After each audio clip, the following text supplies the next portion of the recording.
I didn't tie anybody up. Okay. I was never on the scene where anyone was killed. I think the law says you can only keep me 17 years or 18 years if I was never on the scene when anyone was killed. I was never on the crime scene, if anything. Have you never felt remorse for the crimes you committed? What crimes? I told you I haven't committed any crime. تشارلز ميلز مادوكس المولود في عام 1934 في سنسيناتي بولاية أوهايو كان نتاج علاقة غير شرعية لكاثلين مادوكس التي كانت تبلغ من العمر 16 عاماً. بعد ولادة تشارلز تزوجت من ويليام مانسون فأخذ الولد اسم زوج أمه. عاش طفولة بائسة وكانت أمه المدمنة على الكحول قد سجنت بعد سرقتها محطة وقود فأودع الطفل لدى أخواله. وعندما أفرج عن أمه بشروط عاشت مع ابنها البالغ من العمر 8 سنوات في بيوت مهجورة قبل أن تنجح المحكمة في وضعه في مركز للرعاية يتبع الكنيسة الكاثوليكية، لكنه هرب بعد 10 أشهر فقط. بدأت سلسلة جرائم مانسون بسرقة الدكاكين والمحلات الصغيرة ومنها سرقات مسلحة، وأمضى في السجن فترات متلاحقة. وعند بلوغه 17 كان سجله حافلاً بالجرائم، وبعد تمرده على سلطات السجن تم تصنيفه باعتباره رجلاً خطيراً. وفي عام 1967 أطلق سراحه من السجن رغم مناشدة السلطات باستمرار حبسه، وبعد أن أمضى نصف حياته في السجون بات غير قادر على التأقلم مع العالم الخارجي من جديد.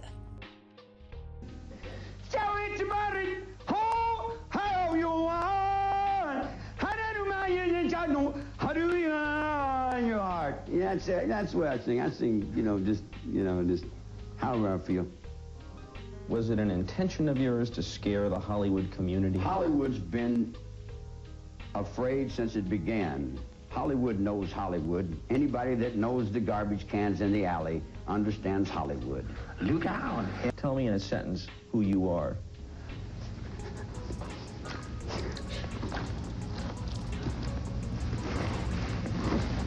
Nobody. I'm nobody. بعد خروجه من السجن انتقل إلى سان فرانسيسكو، وهناك التقى بموظفة مكتبة تدعى ماري بونينغ، وأقنعها مانسون لاحقاً بالسماح ل18 امرأة أخرى بالعيش معهما وتكوين ما عرف لاحقاً باسم عائلة مانسون. وصف مانسون نفسه بأنه جورو أو زعيم طائفة دينية ابتدعها باعتباره المسيح، وكان قد أقنع عدداً لا بأس به من النساء. وقبل نهاية عام 1967 قام مانسون وبعض أتباعه بجولة في البلاد في حافلة تحمل رموز الهيبيين، وانتقل مع أنصاره إلى منزل أفخم وتقرب إلى عدد من الموسيقيين المشهورين مثل دانيس ويلسون وغيره من منظمي الاستعراضات. I still have no idea what you're about. Tell me in a sentence who you are.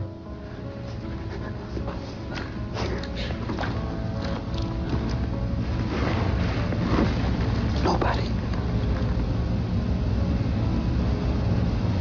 I'm nobody. I'm a tramp, a bum, a hobo. I'm a boxcar and a jug of wine. And a straight racer if you get too close to me. Everybody's got something to blame because they don't want to look inside themselves. What do you see when you look inside yourself? Inside myself, I see everything. I see all. I see the good, the bad, the evil. I see the whole thing. How much evil is there? As much as you see. What do you see? All of it. I know I don't know. I know I'm stupid. I admit I'm a petty whatever. I've never been a success at anything. I even got to the point where I didn't want to be a success at anything. What would being a success, what does that mean, Money? Oh, I've had all the money in the world 3 times and I had to give it back. That's a stupid little game, My awareness and my consciousness is not the same as somebody that goes to school and has a mom and dad. See, not having parents have left me in another dimension, so to say, you know.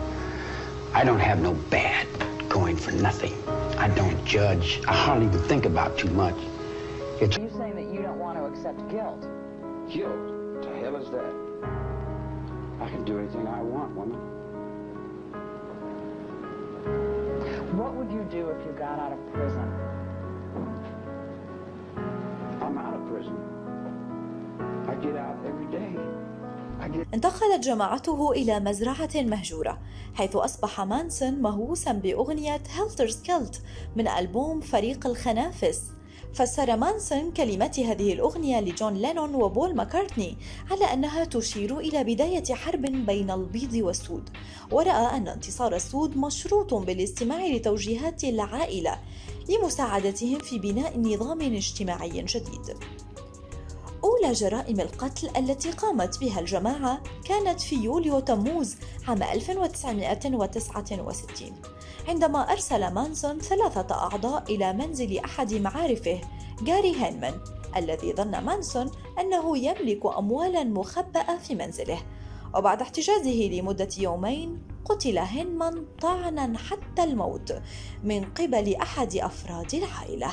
وفي آب أغسطس أرسل مانسون 4 من أتباعه إلى منزل تيري ميلشر، ومعهم تعليمات بقتل كل من في المنزل.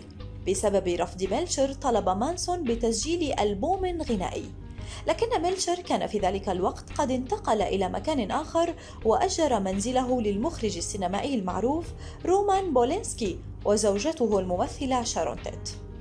أول الضحايا كان شاب يبلغ من العمر 18 عاماً، صادفوه خارج المنزل قبل دخولهم إليه، وقتلوا 4 أشخاص، من بينهم زوجة بولانسكي التي كانت حاملاً في شهرها الثامن، واستخدم المهاجمون دمها في كتابة كلمة خنزير خارج المنزل. وفي الليلة التالية ذهب مانسون الذي لم يشترك في عمليات القتل السابقة مع 6 من أفراد جماعته إلى منزل مدير أحد المتاجر الكبيرة، وغادر مانسون المنزل قبل أن تبدأ عملية قتل الرجل وزوجته طعنا. حكم على مانسون وعدد من أتباعه بالإعدام، لكن بعد إلغاء عقوبة الإعدام في كاليفورنيا تحولت الأحكام إلى السجن مدى الحياة، حيث أمضى مانسون 48 عاماً متواصلة في السجن حتى وفاته. حفر مانسون صورته في ذاكرة الأمريكيين، وجرت 4 مقابلات تلفزيونية معه من داخل السجن في عام 1980، حيث فازت مقابلته الأخيرة بجائزة إيمي. قدم مانسون 12 طلباً للإفراج المشروط، وجميعها رفضت، ولم يجد أحد تفسيراً نهائياً لدافع مانسون، واحتاروا في سبب ودافع أولئك الذين قرروا متابعة وارتكاب جرائم نيابة عنه. This confusion belongs to you. It's your confusion. I don't have any confusion. I don't have any guilt. I know what I've done, and no man can judge me. Someone comes to me and says, we're going to kill so-and-so. I'll tell them, oh, what do you think about that? No, I don't think about it. I'm not mad at him. I don't even know the dude. They say, well, we're going to get him. I said, well, what do you want me to do? They said, you want to come with us and help us? I said, nope. I'm not breaking no laws this time. I didn't kill nobody. I didn't tell nobody to get killed. Okay. I didn't get no trial. Okay, Mr. Yeah, we don't want to hear That's that. it. See? I don't have. We don't want to mix anything up with the truth. Does anyone have any remorse that I've spent 23 years in a solitary cell, and even on Devil's Island, you didn't keep anyone over 5 years? There's another letter in there that you didn't read about how Manson was burned up and how people threw fire on him. They should have killed him. They didn't tell you that they tried to kill me at least 30 or 40 times, that they haven't been able to kill me because I'm right with my God and I'm right with myself, and I didn't break the law. I told the judge, can't you see what you're doing here? He didn't care. Nobody cared. When he was finally given the right to testify in court, prosecutor Vincent Bugliosi argued that Manson's hypnotic powers might be too persuasive to the jury. Thus, they were banned from hearing his testimony on the grounds that they might be convinced of Manson's innocence. I'm still right there saying, all right, man, you know, like, if that's what you want to do, but you're only destroying yourselves, man. I don't preach it, but I know it. It's a reality. It's a reality. Jesus Christ is a reality. And all you comedians who get up there and tell jokes about Charlie Manson, what would you do if I was in the same room with you? I know more about the economy, more about money, more about the government than any 10 presidents you got. You know, in other words, I've sat in solitary confinement and I watched everything you guys do. And the truth is, you're all lying to yourselves. I have empathy for your children. I have understanding for your children and compassion for your children. And I love those kids with my heart and my soul. And I've seen the struggle that they were struggling through, being thrown out of their houses, no place to go. Daddy's a rocket scientist. Mama's always drunk. So did I put the kids in the garbage can? Your society put your kids in the garbage can. I picked them out of the garbage can and said, all you got to do, tell the truth and be honest. I go in the vision room and all the kids run over, so they won't let me in the vision room because all the kids come over to play, man. And they get up in my lap, and little 5-year-olds get up in my lap and he'll say, I'm Charlie Manson, give me your money. And he takes their money away from him and he laughs. He's only 5.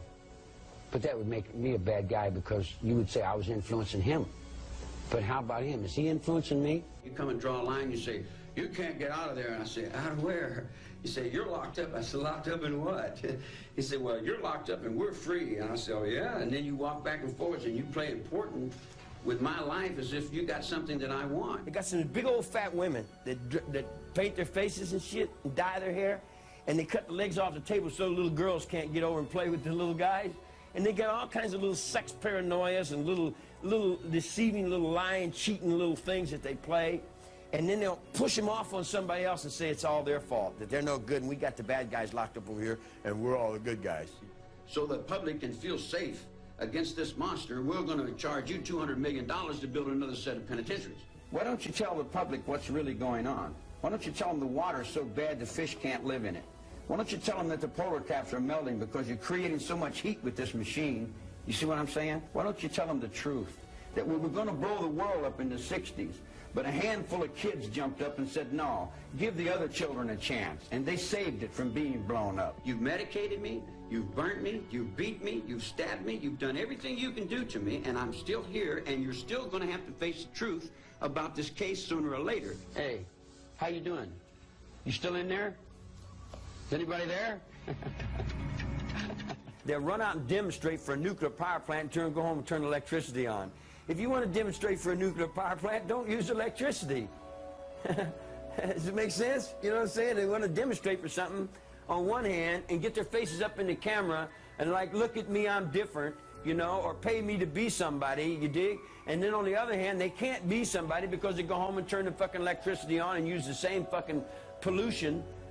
You dig what I'm saying? In other words, you can't protest cutting down trees with paperwork. All the people that want to live, stop cutting down trees and stop polluting the ground. There's shopping malls where the lake used to be, using up all the water. And the creeks over there where the freeway is, and you can't swim there anymore. There's no more fish there, and civilization has moved out and it's choking all the life off the earth. The truth is, simply, the planet Earth is dying. Every time I go to these committees, I'll wait 2 or 3 years for you. And I'll sit in a cell and stare at the wall for 2 or 3 years, just wait for you people. And then when you get here, you can't even give me 5 minutes. Each one of you is somebody. I am nobody. I'm nothing. I'm now. I've been now all my life. My mother went to prison and left me. And everybody's lied to me. My principal is not locked up in a bank, and my soul is not locked up in a government, and my life is not locked up in a penitentiary. You got my body in a cell, but that's only a day, you know, that don't count for no eternity. I'm walking in forever, man.